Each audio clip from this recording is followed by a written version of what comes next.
Bismillahirrahmanirrahim. Assalamualaikum warahmatullahi wabarakatuh. Alhamdulillah, alhamdulillahi rabbil alamin. Assalatu wassalamu ala asrafil anbiya wal mursalin. Sayyidina wa maulana Muhammadin wa ala alihi wa sahbihi ajmain amma ba'd. Puji syukur kehadirat Allah Subhanahu wa taala yang telah memberikan kenikmatan dalam hidup kita, terkhusus nikmat kesehatan sehingga kita semua saat ini masih berada dalam kondisi sehat walafiat untuk menjalankan aktivitas kita sehari-hari. Salawat dan salam tentunya kita haturkan pada junjungan kita Nabi Allah Muhammad Sallallahu Alaihi Wasallam yang telah mengantarkan nilai-nilai keislaman hingga sampai kepada kita saat ini, dan insya Allah kita mampu menjaga konsistensi keberislaman kita hingga akhir hayat kita nantinya, dan pada saatnya di yaumil akhir nanti kita mengharapkan syafaat dari beliau Nabi Allah Muhammad Sallallahu Alaihi Wasallam.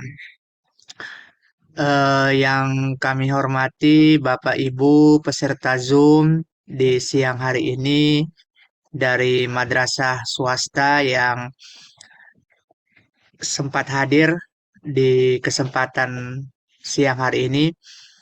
Alhamdulillah Zoom siang hari ini tentunya tidak direncanakan. Baru tadi pagi saya merencanakan Zoom ini karena tentunya di grup itu banyak sekali, bahkan yang japri menanyakan tentang pengajuan pencairan dana BOS madrasah untuk tahap 2 ini, padahal sebelumnya kita sudah Zoom secara khusus tentang itu, tetapi masih banyak juga teman-teman yang lain selalu menanyakan, bahkan japri, telepon, sehingga saya berinisiatif untuk kita Zoom di siang hari ini untuk saya ulangi kembali terkait dengan rambu-rambu pengajuan dokumen pencairan dana BOS di madrasah maupun dana BOPRA untuk periode tahap 2 tahun anggaran 2023 ini. Diharapkan agar apa yang nanti disampaikan bisa Bapak Ibu pahami dengan baik, sehingga pengajuan dokumen pencairan dana BOP atau BOS Bapak Ibu itu tidak sering ditolak oleh verifikator dan bisa lebih lancar di verifikasinya dan bisa lebih cepat dicairkan dananya.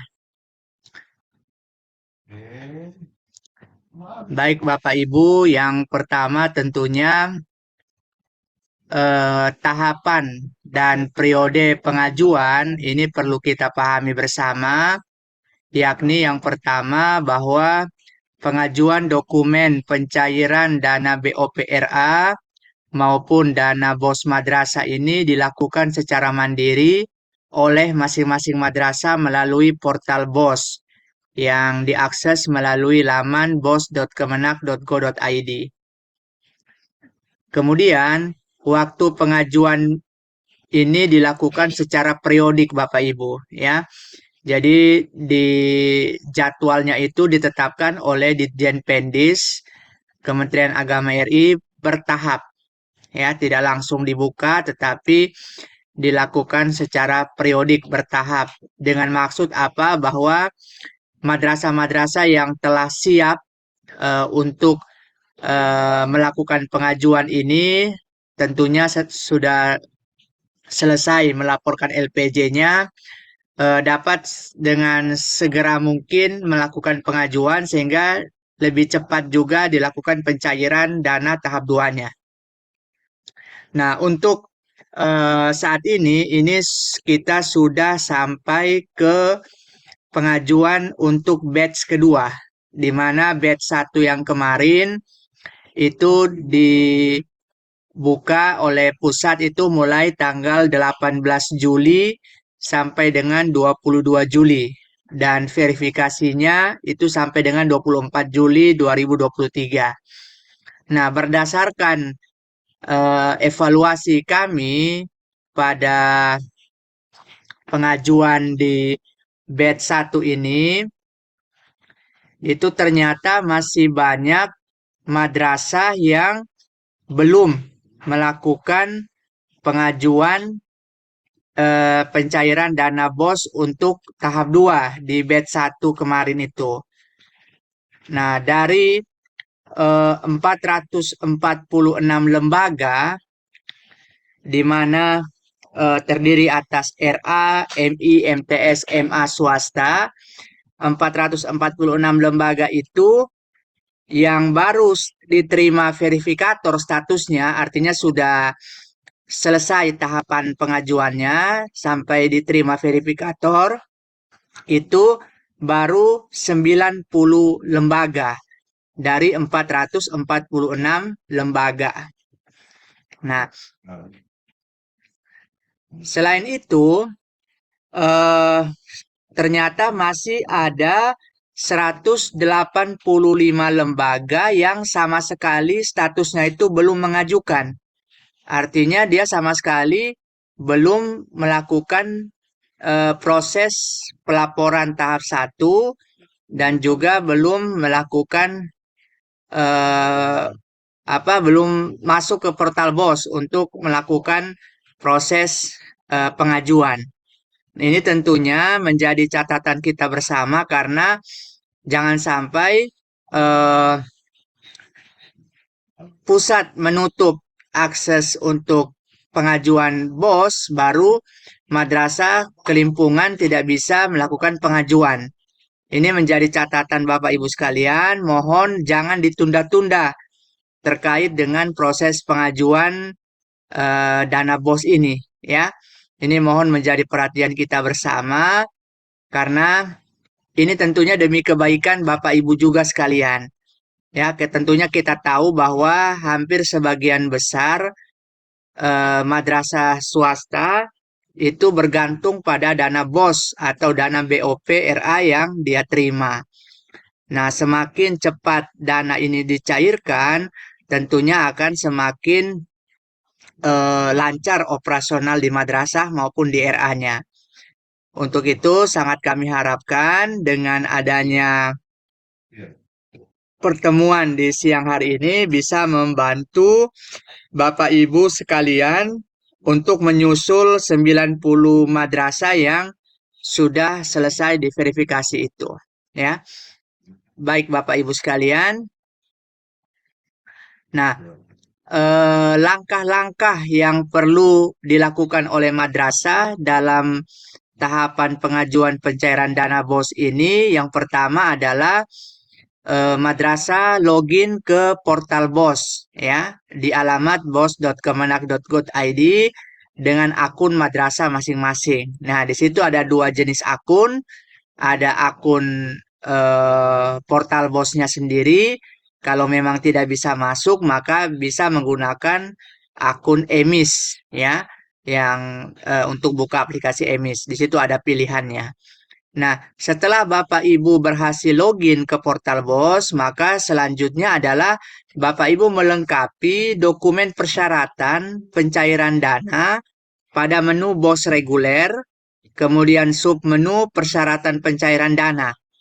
Nah, dokumen apa saja yang Bapak Ibu harus lengkapi? Yang pertama adalah perjanjian kerjasama, kemudian SPTJB, surat pernyataan tanggung jawab belanja, kemudian permohonan pencairan, kwitansi penerimaan, dan RKAM, rencana kerja anggaran madrasah. Ada 5 dokumen yang perlu Bapak Ibu lengkapi. Nanti penjelasan teknisnya akan ada di slide berikutnya. Langkah yang ketiga adalah mengisi form LPJ, laporan pertanggungjawaban, pada menu BOS reguler, data LPJ. Nah, setelah itu, setelah dokumen persyaratannya sudah Bapak Ibu upload, LPJ-nya juga sudah, barulah Bapak Ibu melakukan pengajuan dengan mengklik tombol ajukan pada bagian bawah yang tersedia. Kemudian setelah Bapak Ibu berhasil melakukan pengajuan, maka di situ nanti akan muncul keterangan menunggu verifikator ya, mengajukan artinya nanti pengajuan dari Bapak Ibu sekalian ini selanjutnya harus diverifikasi oleh tim ya.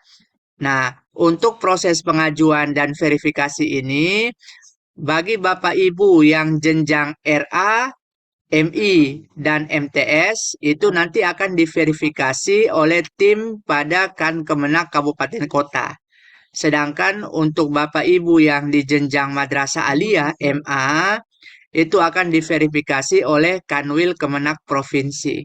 Sehingga Bapak Ibu bagi yang sudah melakukan proses pengajuan nanti silakan dicek secara berkala di aplikasi portal bosnya. Bagaimana statusnya? Apakah sudah diterima ataukah bahkan ada perbaikan sehingga statusnya ditolak. Nah, ini perlu berkoordinasi dengan eh, tim verifikator ya, eh, baik pada Kemenak maupun Kanwil sesuai dengan kewenangannya. Nah, selanjutnya Bapak Ibu, jika hasil verifikasi itu terdapat penolakan, maka Bapak Ibu wajib memperhatikan dengan baik dan cermat catatan hasil verifikasi yang diberikan oleh tim verifikator. Nah, nanti di portal BOS pengajuan Bapak Ibu, ketika ada penolakan, nanti akan muncul catatan-catatan yang menjadi kekeliruan yang harus diperbaiki oleh madrasah. Nah, apabila tim verifikator itu menolak tetapi tidak mengisi catatan perbaikan, diharapkan Bapak Ibu proaktif untuk berkoordinasi dengan tim verifikatornya. Ya, apa yang salah, apa yang keliru, dan apa yang harus diperbaiki. Selanjutnya Bapak Ibu, jika hasil verifikasinya itu diterima oleh verifikator, maka secara otomatis menu cetak tanda bukti pada portal BOS akan muncul. Ya, kalau yang sebelumnya itu tombolnya ajukan, ketika sudah diterima verifikator menjadi tombolnya cetak tanda bukti. Tetapi Bapak Ibu yang perlu kita ingat bahwa cetak tanda bukti ini itu baru dapat diunduh oleh madrasah apabila madrasah sudah masuk dalam batch pencairan. Ya, karena tentunya ketika Bapak Ibu sudah berhasil diterima oleh verifikator, maka nanti Bapak Ibu akan direkap oleh tim BOS di Kemenak Pusat untuk dilakukan dalam proses pencairan. Nah, jadi Bapak Ibu tidak bisa tuh langsung setelah diterima langsung cetak tanda bukti. Tentunya tidak bisa karena ada jentang waktu di situ. Sehingga Bapak Ibu silakan dilakukan pengecekan secara berkala di portal BOS terkait dengan sudah bisa atau belum untuk melakukan cetak tanda bukti. Nanti di situ akan ada notifikasi.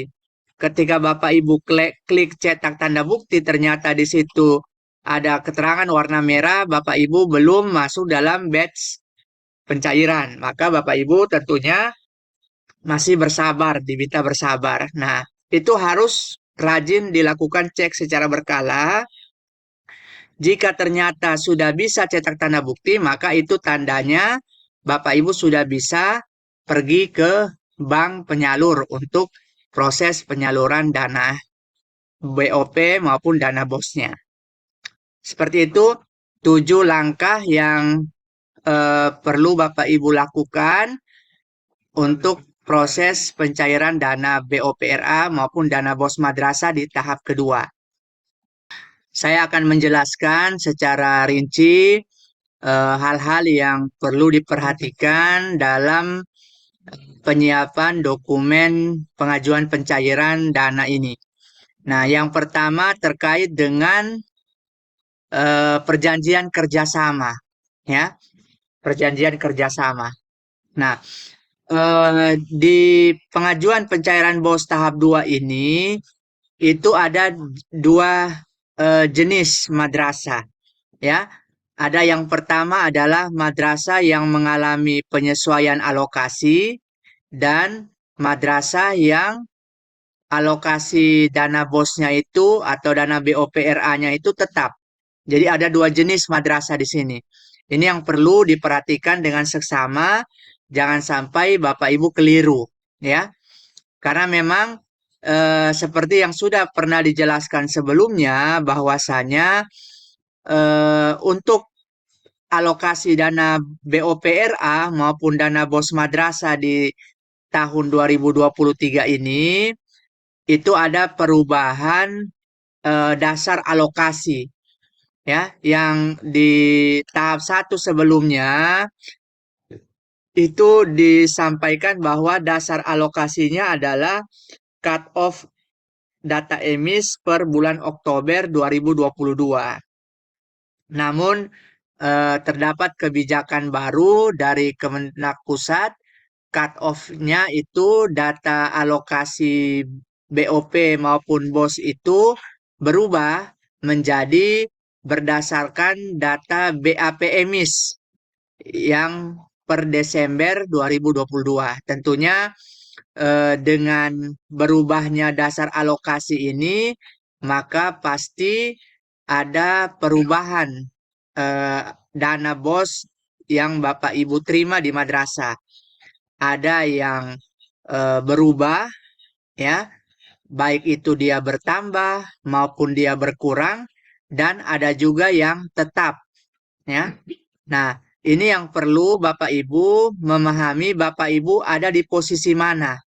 Apakah Bapak Ibu ada di posisi yang alokasinya berubah atau Bapak Ibu ada di posisi yang alokasinya tetap.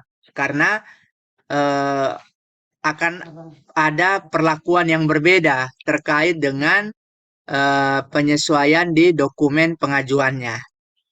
Nah, yang pertama terkait dengan perjanjian kerjasama tadi, maka apabila Bapak Ibu adalah madrasah yang mengalami penyesuaian alokasi, baik itu alokasinya bertambah maupun berkurang. Ya, itu Bapak Ibu bisa lihat di portal BOS, di situ ada keterangan tahap satunya berapa, tahap duanya berapa. Kalau tahap satu dan tahap duanya itu berbeda, maka Bapak Ibu termasuk dalam madrasah yang ada penyesuaian alokasi, baik itu tak bertambah maupun berkurang. Nah, bagi Bapak Ibu yang madrasahnya itu ada penyesuaian alokasi, maka Bapak Ibu harus atau wajib untuk melakukan generate ulang, ya, melakukan generate ulang perjanjian kerjasama melalui portal BOS. Nah, caranya bagaimana? Masuk ke portal BOS, di menu BOS reguler, submenu perjanjian kerjasama. Nanti di situ silakan diisi nama kepala madrasahnya, kemudian diisi dengan nomor PKS madrasahnya, kemudian baru unduh kerjasama, ya. Nah, itu harus dipahami seperti itu. Nah, jadi harus di generate ulang, ya, harus di generate ulang PKS untuk madrasah yang alokasinya berubah. Nah, di nomor PKS madrasah, karena di situ kan ada PKS yang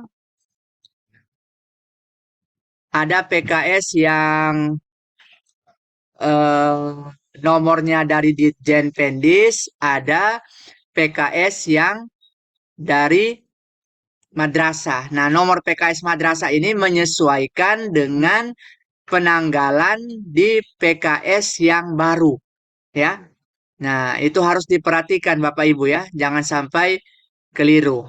Nah, kemudian di situ di nomor PKS-nya madrasah yang kalau Bapak Ibu melakukan generate ulang, maka di situ nanti terbaca untuk jenjang MI, MTS, dan MA itu nanti nomornya itu terbaca B1202.4 garing DT 113 garing KS 017006 2023 tanggal 21 Juni.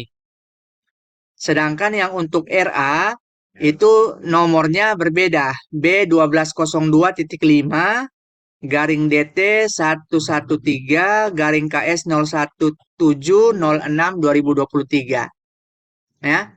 Nah, itu pastikan Bapak Ibu cek kembali ya. Nah, perjanjian kerjasama PKS yang sudah di-generate baru tadi, kemudian di-print, ditandatangani oleh kepala madrasah, ingat di atas materai 10.000, baru dicap stempel madrasah. Baru selanjutnya yang PKS terbaru tadi itu di-upload dokumennya, tentunya di-scan dengan bersih dan rapi terlebih dahulu.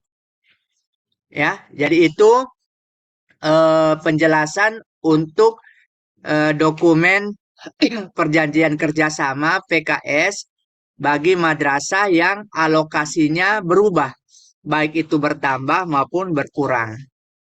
Nah, selanjutnya bagaimana untuk madrasah yang alokasi anggarannya tetap? Nah, khusus untuk madrasah yang alokasi anggarannya tetap, tidak berubah, tahap 1 sama dengan tahap 2, maka PKS yang diupload adalah PKS yang lama, ya. PKS yang lama yang Bapak Ibu pakai waktu pengajuan BOS tahap 1 kemarin. Sehingga Bapak Ibu tidak perlu kembali melakukan generate ulang PKS-nya, ya. Jadi beda ya Bapak Ibu ya. Kalau yang alokasi dananya berubah, bertambah maupun berkurang, PKS-nya di-generate ulang. Sedangkan bagi madrasah yang alokasinya tetap, maka PKS-nya tidak perlu generate ulang. Langsung upload kembali PKS yang lama, yang awal tuh. Yang dia nomornya itu 241 tahun 2023 untuk MIMTS MA, dan untuk RA nomornya B567 garing DJ.1 DT2 HK 02.102 2003 tanggal 8 Februari 2023. Ya. Jadi cukup mengupload ulang SPK awal yang dipakai saat pengajuan tahap 1 sebelumnya. Ya, jangan sampai beda ya, harus dipahami dengan baik. Kemudian yang kedua, ya, ini contoh PKS ya. Nah, ini contoh PKS. Ini yang merah, kolom merah ini kalau alokasinya berubah, dia pasti harus berubah ke PKS yang bulan Juni nomornya ya. Ya. Sedangkan yang tidak berubah dia tetap yang bulan Februari itu. Oke, Bapak Ibu ya, bisa dipahami ya. Kemudian yang kedua, terkait dengan SPTJB, Surat Pernyataan Tanggung Jawab Belanja. Nah, di sini juga sama Bapak Ibu. SPTJB ini perlakuannya berbeda untuk dua jenis kategori madrasah tadi. Nah, madrasah yang mengalami penyesuaian alokasi, yaitu alokasinya bertambah maupun berkurang, maka untuk di bagian SKPPK, ya, di bagian SKPPK, di situ nomornya menjadi 2941 tahun 2023. Jadi dia berubah nomor SPK-nya, SKPPK-nya. Nah, kemudian nomor dan tanggal PKS itu menggunakan PKS baru yang tadi Bapak Ibu sudah generate ulang tadi. Ya. Nah, kemudian dana BOS yang diterima diisi dengan total dana BOS untuk 1 tahun anggaran. Ada itu yang di paragraf awal itu dana BOS yang diisi adalah total 1 tahun anggaran punya.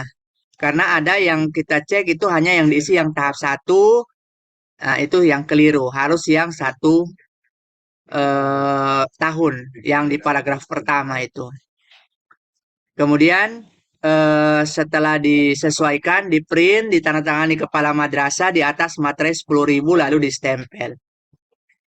Sedangkan untuk madrasah yang alokasi anggarannya tetap, tidak berubah sama sekali, baik di tahap 1 maupun tahap 2, maka SKPPK untuk Direktorat KSKK Madrasah itu nomornya itu sama dengan yang sebelumnya, yaitu nomor 122 tahun 2023 untuk MI, MTS, dan MA, dan untuk jenjang RA nomornya 1291 tahun 2023.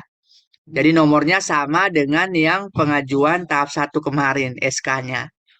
Ya, karena alokasi anggarannya tetap tidak berubah. Kemudian untuk nomor dan tanggal PKS menggunakan yang PKS lama, yang awal kemarin. Dana BOS yang diterima diisi dengan total dana BOS 1 tahun anggaran. Oke. Kemudian di print, ditandatangani oleh kepala madrasah di atas materai 10.000 lalu distempel. Nah, itu. Nah, ini contoh SPTJB-nya Bapak Ibu. Ini nama kepala madrasah, kemudian jabatan kepala madrasah, nama madrasah, madrasah apa Bapak Ibu, alamatnya. Nah, di sini di SK ini perhatikan Bapak Ibu. Ya, diperhatikan SK ini itu disesuaikan mana yang berubah, mana yang tidak berubah alokasinya. Ya, ini juga nomor PKS-nya disesuaikan lagi. Bagi yang berubah alokasi dan tidak berubah itu berbeda pencantumannya. Nah, sedangkan yang di sini di paragraf pertama ini total dana BOS untuk 1 tahun, bukan yang tahap 1 saja, tapi untuk 1 tahun. Nah, nanti di sini di paragraf keduanya ini baru sampai dengan bulan Juni telah menerima pencairan dana bantuan operasional tahap ke-1 dengan nilai sekian, ya. Ini. Kemudian total dana yang diterima berapa, yang digunakan berapa, sisanya berapa, persentasenya berapa. Nah, ini yang perlu Bapak Ibu pahami dengan baik, ya. Itu untuk dokumen yang kedua. Selanjutnya, untuk dokumen pencairan yang ketiga adalah surat permohonan pencairan. Ini juga perlu diperhatikan karena dua madrasah itu berbeda jenisnya. Yang tadinya madrasah menerima penyesuaian alokasi, ya, bertambah maupun berkurang di tahap 2-nya, maka diperhatikan di bagian PKS-nya, perjanjian kerjasamanya, ya. Perjanjian kerjasamanya, baik nomor maupun tanggalnya, itu menggunakan PKS yang baru di generate tadi. Karena Bapak Ibu ada perubahan alokasi, ya. Kemudian suratnya itu tertanggal 10 Juli 2023. Kemudian di print, ditandatangani oleh kepala madrasah lalu distempel. Sedangkan bagi madrasah yang alokasi anggarannya tetap tidak berubah, maka ini nomor dan tanggal PKS-nya itu menggunakan PKS yang awal, ya, yang pada saat Bapak Ibu mengajukan BOS tahap 1 kemarin. Jadi nomor PKS-nya tidak berubah karena alokasinya tetap, ya. Surat tanggal suratnya tetap, yaitu tanggal 10 Juli 2023. Tentunya nomor suratnya menyesuaikan dengan tanggal suratnya, ya. Kemudian di print, ditandatangani kepala madrasah lalu distempel, baru di scan dengan bersih dan rapi. Ini contoh surat permohonannya, ya. Ini kop surat, kemudian nomor surat, ini tanggal surat seperti yang sudah jelaskan. Nah, di sini di kotak merah ini perhatikan nomor PKS-nya, ya. Kalau Bapak Ibu yang berubah alokasinya, maka nomor PKS-nya juga berubah sesuai dengan PKS yang terupdate. Sedangkan yang tidak berubah alokasi, dia akan tetap sesuai dengan nomor yang sudah disampaikan PKS untuk tahap 1 kemarin. Nah, jangan lupa Bapak Ibu di bagian surat ini ada diselipkan tulisan tahap kedua, ya. Tulisan tahap kedua untuk tahun 2023. Ini nilainya berapa, ya, untuk berapa orang peserta didik. Oke. Selanjutnya, dokumen selanjutnya adalah terkait dengan kwitansi penerimaan dana. Nah, ini juga sama Bapak Ibu. Kwitansi penerimaan dana ini ada dua jenis madrasah. Yang pertama, madrasah yang mengalami penyesuaian alokasi, ya, baik itu alokasinya berubah, bertambah atau berkurang, maka diperhatikan nih, ya. Nilai uang yang diisi adalah jumlah dana yang diterima pada tahap 2, ya. Bertambah atau berkurang, ya. Ini harus diperhatikan supaya sama dengan nilai uang yang diterima, ya. Nah, nilai uang yang diterima itu adalah nilai tahap 2-nya, ya. Jadi kalau ada keterangan blokir AA dan sebagainya itu tidak perlu diperhatikan, tidak perlu diambil, dikesampingkan saja. Yang dilihat adalah yang tertulis tahap 2-nya, ya. Artinya total tahap 2 yang Bapak Ibu terima tanpa harus melihat yang AA dan seterusnya. Ya, jadi ingat nilainya itu yang tahap 2-nya, ya. Nah, kemudian nomor dan tanggal PKS itu sekali lagi menggunakan PKS, perjanjian kerjasama yang baru diupdate, di generate tadi, ya. Kemudian di print, ditandatangani materai 10.000 lalu distempel. Sedangkan bagi madrasah yang alokasi anggarannya tetap, ya, tidak berubah, maka PKS-nya itu menggunakan PKS yang lama pada saat Bapak Ibu mengajukan tahap 1 kemarin. Tinggal untuk nilai uangnya itu tetap diisi nilai uang tahap 2-nya, ya. Nah, itu karena dia alokasinya sama, pasti tetap sama dengan tahap 1 kemarin, ya. Untuk tanggal kwitansi adalah tanggal 10 Juli 2023. Kemudian di print, tanda tangan kepala madrasah, lalu distempel di atas materai 10.000. Nah, ini kwitansinya Bapak Ibu contoh. Nah, ini nomor kwitansi tentunya menyesuaikan dengan tanggal tadi, ya, penomoran di madrasah untuk tanggal 10 Juli 2023. Kemudian jumlah uang ini sama dengan jumlah uang di tahap 2, ya. Kalau dia bertambah, isi yang bertambah, yang berkurang isi berkurang, yang tetap isi tetap, ya. Tidak usah mengisi yang tertulis AA, ya. Jadi ini langsung di tahap 2 punya. Oke, ini untuk nomor disesuaikan dengan nomor PKS. Kalau alokasinya berubah berarti PKS yang terbaru, kalau alokasinya tetap berarti PKS yang lama.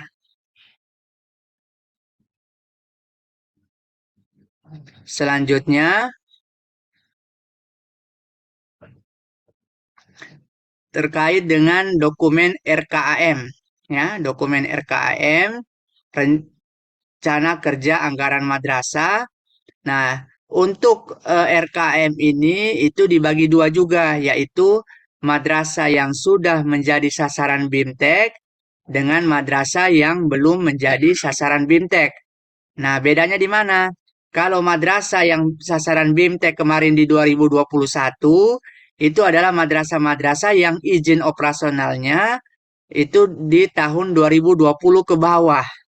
Ya, jadi izin operasionalnya sampai tahun 2020 terbit itu termasuk di madrasah sasaran BIMTEK. Nah, karena dia madrasah sasaran BIMTEK, maka dia wajib menggunakan aplikasi RKAM, ya. Nah, sedangkan untuk madrasah yang bukan sasaran BIMTEK, yaitu madrasah yang ijobnya itu 2021 ke atas, maka dia tidak wajib menggunakan aplikasi RKAM. Nah, untuk madrasah yang sudah menjadi sasaran BIMTEK RKAM, maka yang harus dilakukan adalah apa? Yang pertama, Bapak Ibu wajib menyelesaikan penginputan EDM dan RKAM melalui aplikasi RKAM. Setelah selesai, Bapak Ibu bisa mencetak RKAM pada aplikasi RKAM tadi dengan langkah masuk pada menu laporan, kemudian submenu laporan rencana, kemudian pilih RKAM. Nah, nanti di situ akan muncul Bapak Ibu laporan RKAM-nya. Di situ silakan Bapak Ibu teliti dilihat apakah jumlah rencana, ya, jumlah rencana pendapatan dengan rencana belanja itu sudah sama atau belum, ya. Kalau sudah sama dan tidak ada selisih, maka bisa lanjut ke tahap unduh RKM. Tetapi ketika Bapak Ibu temukan laporan rencana dengan laporan rencana pendapatan dengan rencana belanja itu berbeda, maka itu berarti ada kekeliruan dalam penginputan RKAM-nya.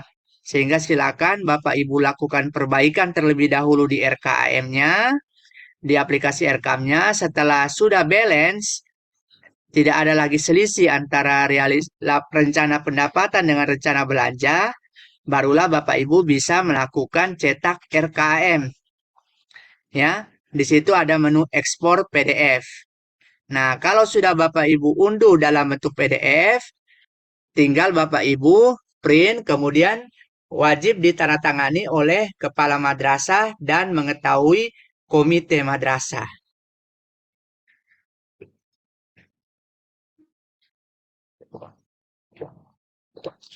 Selanjutnya, bagi madrasah yang bukan sasaran BIMTEK, yang ijobnya itu di atas 2021 dan tidak wajib menggunakan aplikasi RKAM, maka masih bisa diberi kesempatan untuk melakukan penyelesaian EDM RKAM-nya itu menggunakan aplikasi dalam bentuk Excel yang sudah pernah kami bagikan sebelumnya. Tinggal disesuaikan kembali rencana pendapatannya sesuai dengan alokasi terbaru bagi yang ada perubahan alokasi. Sedangkan bagi yang tidak ada perubahan alokasi, maka bisa menggunakan RKAM yang sebelumnya, ya, jika tidak ada perubahan. Nah, selanjutnya Bapak Ibu terkait dengan LPJ, ya. Nah, tadi 5 dokumen sudah, yaitu perjanjian kerjasama, kemudian SPTJB, kemudian surat permohonan, kemudian kwitansi penerima dana, dan terakhir RKM. Nah, 5 dokumen ini itu wajib di-upload di portal BOS setelah ditandatangani oleh pihak yang berwenang, ya. Nah, selanjutnya adalah setelah permohonan pencairan dokumen-dokumennya itu sudah diupload, maka langkah selanjutnya adalah menginput LPJ, laporan pertanggungjawaban. Nah, untuk menginput LPJ ini juga ada 2 jenis, yaitu yang pertama tadi madrasah yang sudah menjadi sasaran BIMTEK, ijobnya di tahun 2020 ke bawah, dan juga madrasah yang bukan sasaran BIMTEK, yang ijobnya 2021 ke atas. Nah, perbedaannya di mana Bapak Ibu sekalian? Nah, untuk madrasah yang sudah menjadi sasaran BIMTEK, yang sudah wajib menggunakan RKAM, maka penyusunan penginputan LPJ-nya itu menggunakan langsung dari aplikasi RKAM. Ya, kalau tahun sebelumnya itu masih menggunakan manual Excel. Untuk tahun 2023 ini itu langsung diinputkan di aplikasi RKAM-nya. Nah, diinputnya di mana? Di menu laporan, kemudian laporan penata usahaan, kemudian pertanggungjawaban. Nah, Bapak Ibu silakan input di situ mulai dari bulan Januari sampai dengan bulan Juni, ya. Meskipun di Januari, Februari belum ada transaksi, tetap dibuatkan LPJ nihil, ya. Jadi wajib tuh ada 6 file LPJ yang digabung dalam satu file, 6 lembar, ya. Nah, kemudian setelah LPJ-nya diunduh, Bapak Ibu itu wajib di-print kemudian ditandatangani oleh kepala madrasah dan juga bendahara, ya. Kemudian stempel di bagian tanda tangan kepala madrasah, di-scan baru di-upload kembali di menu portal BOS. Nah, sedangkan bagi madrasah yang bukan sasaran BIMTEK yang ijobnya 2020 ke atas, maka masih diberi kesempatan untuk melakukan penginputan data LPJ secara manual melalui format Excel. Tentunya sesuai dengan format yang sudah kita bagikan sebelumnya. Nah, kemudian input LPJ itu pada periode Januari, Februari, sampai Juni. Nah, LPJ itu tetap dibuat meskipun tidak ada transaksi pada pelaporan tersebut. Ya. Kemudian di print, lalu tanda tangan camat, bendahara, dan stempel. Ya. Itu terkait dengan LPJ. Nah, ini saya akan menjelaskan sedikit terkait dengan LPJ Bapak Ibu sekalian. Nah, ini untuk LPJ yang ada di aplikasi Eircam, Bapak Ibu sekalian, itu di menu laporan, laporan penata usahaan, dan pertanggungjawaban. Nah, di sini tinggal Bapak Ibu pilih di bulan apa? Bulan Januari, ya, Februari sampai Juni, ya. Misalkan di bulan Januari, sumber dananya dipilih APBN BOS tahap 1 karena LPJ-nya adalah LPJ tahap 1. Kemudian di sini ada pilihannya uang tunai di berangkas. Uang tunai di berangkas itu artinya uang tunai di kas tunai bendahara, Bapak Ibu. Karena uang yang ada di madrasah itu ada dua tipe. Ada uang tunai, uang kas tunai yang dipegang oleh bendahara, dan juga ada uang di rekening bank. Nah, tentunya ketika uang itu cair, ya, uang itu cair dari pusat, maka madrasah ada yang langsung menariknya sekaligus, ya, itu berarti uang di rekening banknya tidak ada. Ada yang tariknya itu seperlunya, ya. Misalkan 100 juta dia tarik hanya 30 juta, berarti uang tunai di berangkas 30 juta, uang di rekening banknya 70 juta, ya. Nah, ini harus dimasukkan ya dengan baik. Nah, ini tentunya data ini sebenarnya adalah data dari hasil eh, apa namanya? Hasil dari pencocokan dokumen keuangan antara kepala madrasah dengan bendahara, ya. Jadi kepala madrasah itu punya kewajiban setiap bulan untuk melakukan opnamekas dengan bendahara, ya, mencocokkan pembukuan saldo akhir BKU di bulan berjalan itu disesuaikan dengan uang yang ada di kas tunai bendahara dengan uang yang ada di rekening bank. Jangan sampai ada selisih, ya. Jangan sampai ada selisih, ya. Contoh misalkan tadi di bulan Maret, misalkan di bulan Maret jumlah uang dana BOS yang diterima di pusat itu 100 juta. Kemudian ditarik oleh bendahara senilai 30 juta. Nah, di bulan Maret pada saat pelaporan LPJ Maret ternyata pengeluaran yang dilakukan yang dibelanjakan oleh bendahara itu senilai 28 juta 500 ribu. Nah, artinya uang sisa di kas tunai bendahara itu tinggal 1.500.000.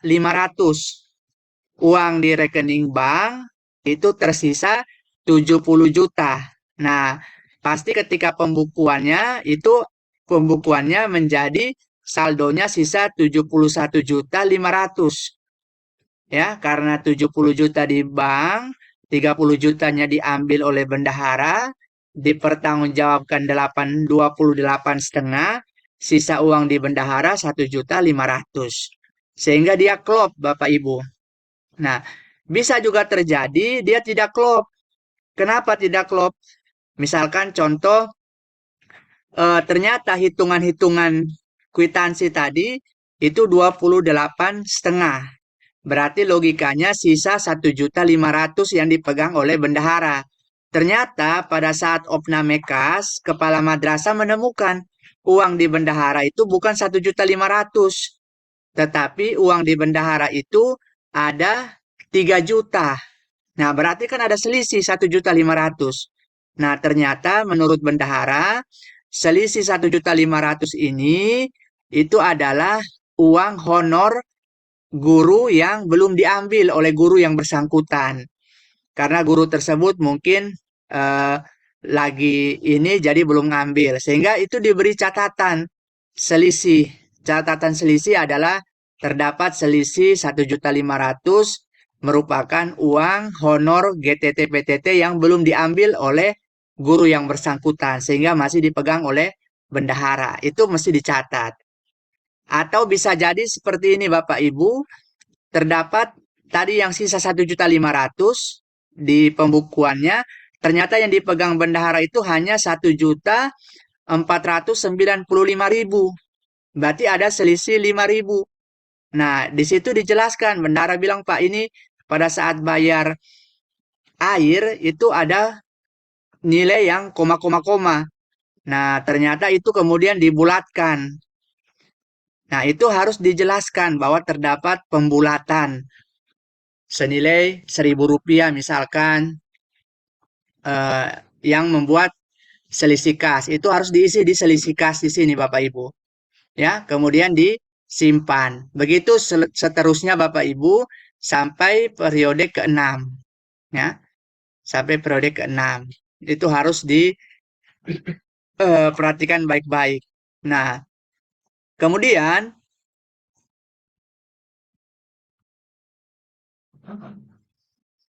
untuk yang LPJ manual, bagi Bapak Ibu yang eh, belum BIMTEK Erkam, itu ada menu LPJ manual. Ya, di format Excel-nya saya rasa sudah Bapak Ibu terima semua. Nah, untuk LPJ-nya, ini Bapak Ibu formatnya seperti ini. Kalau Bapak Ibu isi di Excel-nya dengan cermat, itu sebenarnya sudah otomatis. Ya, ini, tapi biasanya juga Bapak Ibu sering keliru. Ini tinggal diisi bulannya bulan apa? Bulan Januari, Februari, sampai dengan bulan Juni. Diisi dengan nama madrasahnya, kemudian diisi dengan datanya. Nah, ini yang sering keliru Bapak Ibu ya. Saldo awal itu adalah saldo akhir periode sebelumnya ya. Saldo awal itu adalah saldo akhir periode sebelumnya. Sehingga perlu diperhatikan. Contoh kalau bulan Januari berarti saldo awalnya 0 karena pasti belum ada uang, dan saldo akhir di 31 Desember itu juga pasti sudah 0 ya. Nah, Januari penambahannya belum ada, pengurangannya juga belum ada, saldo akhir 0. Begitupun Februari. Nah, ketika masuk Maret, uang dana bos itu cair, jangan uang masuk di dana bos itu 100 juta, Bapak Ibu masukkan di saldo awal. Itu keliru Bapak Ibu. Karena saldo awal itu adalah saldo akhir di periode sebelumnya. Kalau saldo akhir di Februari masih 0, berarti saldo awal bulan Maret juga 0. Nah, yang 100 juta itu, yang dana bos tahap 1 tadi itu, masuk di bagian penambahan. Ya, masuk di bagian penambahan. Kemudian, ketika tadi Bapak Ibu pertanggungjawabkan tarik berapa? 30 juta, kemudian eh, kwitansinya itu 28.500.000, maka 28.500.000 itu yang masuk di pengurangan. Sehingga ketika saldo akhirnya berarti 100 juta dikurang 28 juta Jadi sisanya 71.500.000. Nah, untuk di bagian B, Bapak Ibu tidak perlu isi karena ini untuk madrasah negeri, ada LS bendahara dan seterusnya, ya. Kemudian di sini di bagian 2 ini wajib diisi Bapak Ibu. Nah, di sini uang tunai di berangkas, yang kas tunai bendahara tadi yang 1.500.000, kemudian uang di rekening yang di buku rekening 70 juta. Sehingga jumlah kasnya itu 71.500.000. Dia akan balance dengan sisa saldo kas di bagian 1 tadi, saldo akhir ini. Maka di sini nanti selisihnya jadi 0. Nah, kalau sesuai penjelasan tadi ternyata ada selisih, dijelaskan selisihnya. Sedangkan di bagian 4 ini tidak perlu diisi. Saldo UP, kwitansi UP tidak perlu diisi, itu untuk madrasah negeri. Kemudian ditandatangani oleh kepala madrasah dan bendahara. Itu nanti dibuat berulang-ulang untuk Januari, Februari, sampai Juni. Ya. Nah, ada juga yang sudah buat LPJ bulan Juli, itu tidak perlu diupload karena yang diminta itu hanya periode tahap 1 Januari sampai bulan Juni. Meskipun di Juli itu masih menggunakan uang tahap 1. Kenapa? Karena memang sesuai dengan Juknis, dana BOS di tahap 1 itu tidak harus dihabiskan. Masih bisa dipakai di tahap 2 dengan ketentuan realisasinya itu minimal 80% untuk sampai bulan Juni. Jadi kalau masih disisakan tidak menjadi masalah, nanti dipertanggungjawabkan di bulan Julinya, ya. Di bulan Julinya bisa dipertanggungjawabkan. Tapi LPJ-nya tetap bulan Juni. Oke, selanjutnya Bapak Ibu itu penjelasan tadi terkait dengan LPJ. Nah, ini saya ingatkan kembali yang menjadi pertanyaan banyak di grup itu terkait dengan adanya tertera alokasi AA di portal BOS. Nah, ini Bapak Ibu tidak perlu dipusingkan karena ini tentunya wilayahnya adalah wilayah Kemenak Pusat Bapak Ibu. Ya, tugasnya Bapak Ibu adalah Bapak Ibu melakukan pengajuan pencairan. Nanti proses pencairannya seperti apa, apakah dicairkan sekaligus atau bertahap, itu urusan di Kemenak Pusat Bapak Ibu, ya.